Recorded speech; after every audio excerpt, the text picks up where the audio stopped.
Hello and welcome to my beautifully abundant YouTube channel. Thank you so much for tuning in today. I appreciate every single last one of y'all. So for today's video, it's for my ladies, so me and you might want to get on up out of here, but if you stay, okay, no judgments, completely up to you. So today's video is about women's health, okay? I'm giving you a couple of holistic ways to naturally cure or to maintain your vaginal health. So let's just get right into this video.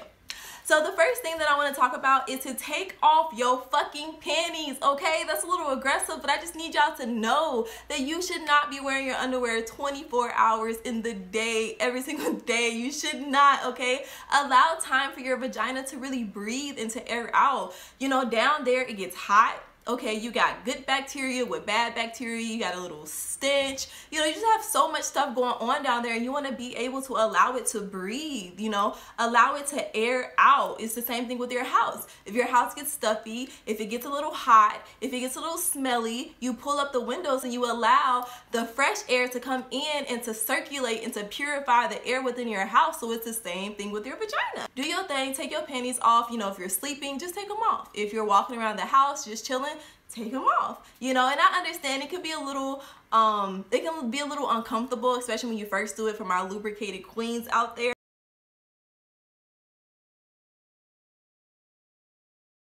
Alright, so the very first one that I'm going to use is apple cider vinegar. Apple cider vinegar is literally one of my holy grails. I use it all the time. I've been using it for literally years. It's so good to cure, like if you have yeast infections, if you have bacterial vaginosis, if you suffer from like itching or just discomfort and irritation, if your pH balance is off, or you know, if you just need a little extra like tightening down there, or if you have a stench, this is so good at knocking all of that stuff out. This is the apple cider vinegar that I have. Normally I use Bragg's. I'm not sure what made me get this brand, but your brand really doesn't matter. But I do want to stress that you want to get organic and you want to get it with the mother. So with it being organic and with the mother, it has all of the really good qualities in it that's going to help cure and maintain your health. So if it doesn't have the mother and if it's not organic, my personal opinion, I wouldn't get it, but do what you feel like is best for your health. But when it comes to, you know, your vaginal health or just any, you know, part of your body, you want to make sure that you are taking that time to really invest in your health. Your health is your wealth. You know, take care of your body and your body is going to take care of you. So if you have to spend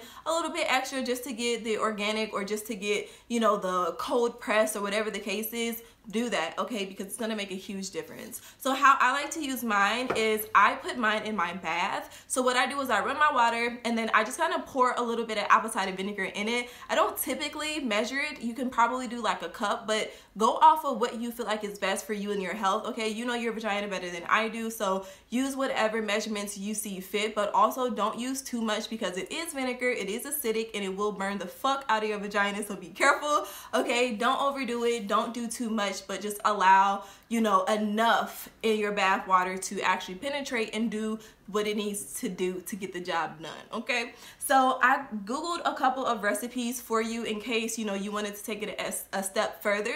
So I googled different recipes that you can use with apple cider vinegar for vaginal health, and I saw you mix 1 teaspoon of apple cider vinegar to 1 tablespoon of coconut oil. You can put it on or inside of your vagina. Now I have not used this, so use at your own discretion, but that is what Google says that you can use. Now this next one, which is the mix 2 tablespoons of apple cider vinegar to 1 cup of water and use it as a rinse. I have used that before, not those exact measurements, but I have used apple cider vinegar and water to rinse my vagina when I didn't have access to a tub. So if you don't have a tub, you can use that. And what you want to do is rinse your vagina with it, but take a shower afterwards. You don't want to leave it on for like a long period of time. Maybe if you want to leave it on for like maybe 2-3 minutes max, maybe 5, but you know, just do it that way and then get in a shower and, you know, rinse it off. But my recommendation is rinse your vagina with it and let it sit for like a minute or 2 and then take a shower and rinse it off. So apple cider vinegar, holy grail, get it and save your life, okay?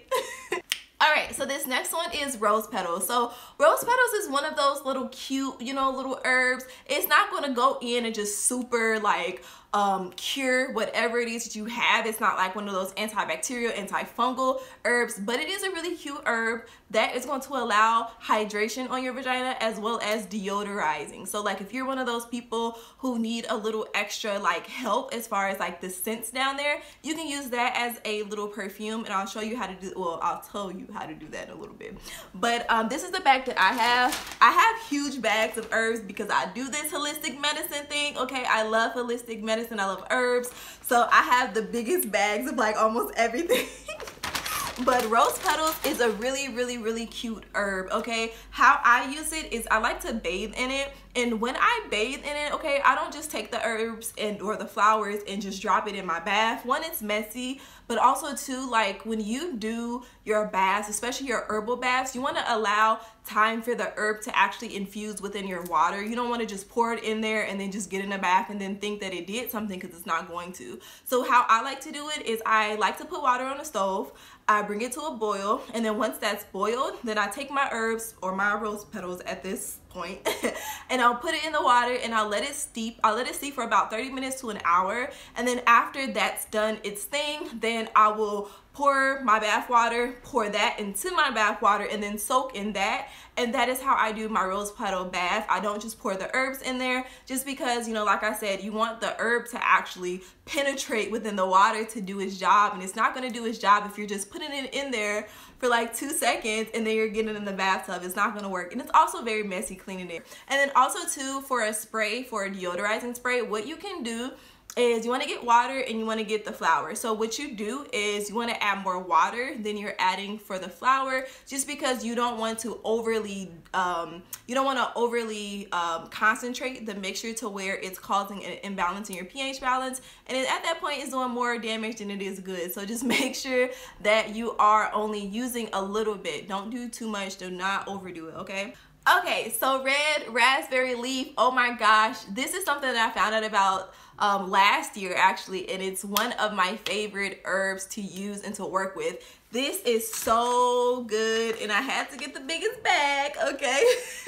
I love red raspberry leaf. I personally drink it in tea. I do 1 cup of water to 1 tablespoon of dried herb in any, you know, herbal tea concoction that I do. So I do 1 cup of water to 1 tablespoon of red raspberry leaf, and I let it steep. You want to let it steep, you know, you want the good stuff to infuse within the water, so let it steep for at least, you know, a good 10-15 minutes. You can do however long you want to. I personally like to let mine steep for about 30 minutes, but if I'm being real thirsty, real hungry, then I might get it a little bit sooner, okay?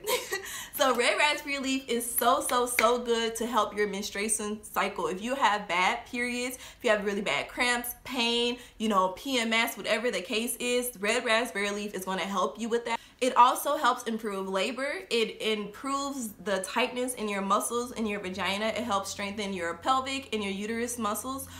It also helps regulate the blood within your body. It increases the blood flow. Don't get too, you know, a little scared. Don't get scared. So it's not going to make you bleed a lot during your period. It's just going to improve the blood flow within your body.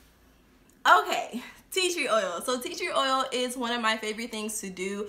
Disclaimer, do not put straight tea tree oil in your vagina, okay? Please do not do that. Tea tree oil is so strong, it's so potent, and it will burn the heck out of your vaginal area. But tea tree oil is so good at killing fungus, it's good at killing bacteria, it's antibacterial, antifungal. It's so good. So what I do is I buy these suppositories. Now, I don't have the actual container because I threw it away, but I'm gonna put the picture somewhere on the screen so you guys can see. It's not sponsored, obviously, but what I like to do is I use these whenever my vagina is feeling off. I also like to use this after my period, just to, you know, give a little freshener. Like, blood's been coming out of there for how many days? Like, it's definitely needs a little freshener. So I put this in for that, and y'all, this works wonders, okay? If you have BV, if you have yeast infection, if you have itching, if you have like any problems down there, this is so good, and it's so good at knocking out any odors. It also helps with lubrication of your vagina as well. So like if you are having, you know, dryness problems, using this is going to, you know, revitalize your vagina, and it is going to lubricate it. So I love these suppositories. Also want to say that on Google, I saw a recipe. Someone took a tampon and they soaked the tampon in coconut oil and tea tree oil, and they ended up putting the tampon within their vagina. So you can get a mixture of coconut oil and tea tree oil, just a little bit of drops. Maybe like, I don't want to give you guys an exact recipe because I don't personally know. I don't use coconut oil and tea tree oil. I just use my suppositories. But they did say that you can use that according to Google. So Google it, do your thing, do your research. Okay, so coconut oil. As we're talking about coconut oil is so good. And like I said before, make sure you get organic. So I personally use the organic. I use unrefined, cold pressed virgin oil, okay? Non-GMO, none of that bad stuff. This is the one that I use. But you want to use the good stuff, okay? You want all of the good stuff. You want all of the vitamins and the minerals and the nutrients. You want all of that stuff. That's what's going to help cure. So with tea tree oil or with coconut oil, I like to use this just like as like an extra bit of like lubricant if I need it.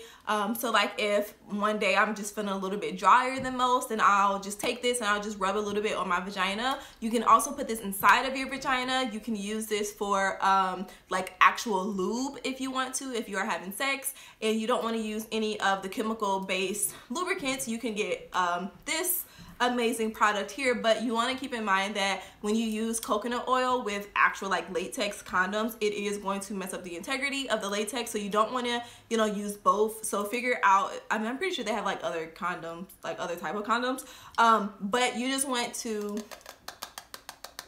use this instead of those chemical based lubricants because this is natural and it's safe and it's beautiful and it's amazing and it's from Mother Earth, so why would you not want to use it, you know? Also want to say that this is also like antibacterial, so if you are experiencing like any imbalances or anything out there, you can put a little bit of this on your vagina. Now I do want to say don't overload it, okay? Don't pour a whole bunch. You just want to get a little bit just to kind of like put it in there and, you know, get it a little lubricated. Don't go crazy and pour a whole bunch in your vagina. Please don't do that. You don't. I'm telling you right now, you do not want to do that. One important thing to know with your vagina is less is better, okay? Less is better. You want to underdo it with your vagina, not overdo it, okay? So if you are an extra person like me, this is the time to not be extra, okay? This is the time to be a minimalist and do the bare minimum. Okay, y'all ready for this one? Because if you're still using, you know, regular pads, regular tampons, I'm not judging you, but this is just a beautiful, loving, friendly reminder to get on your shit and not use those anymore, okay? We've upgraded in life, okay? So I need you to join with us, okay? So we're using organic pads now. We're using chlorine-free pads, pesticide-free pads, no synthetic materials, none of that. In a lot of regular pads, y'all, it's so disturbing to see and to know how much fucked up stuff they allow in our pads. Like, it's absolutely ridiculous. Like, there's so many pesticides, there's chemicals, there's chlorines, there's dyes, there's fragrances, and a lot of this stuff is a huge factor in an imbalanced pH balance. If you're having a lot of like yeast infections or bacterial vaginosis, birth defects, you know, this can cause cancer, it can cause vaginal dryness, it can cause so many problems, like so many problems. So if you do have problems with your vagina, I would definitely recommend switching your pads, if anything, because this is going to be such a huge game changer for you, like I promise. And also too, one thing that I've noticed with these natural pads is they're also a lot skinnier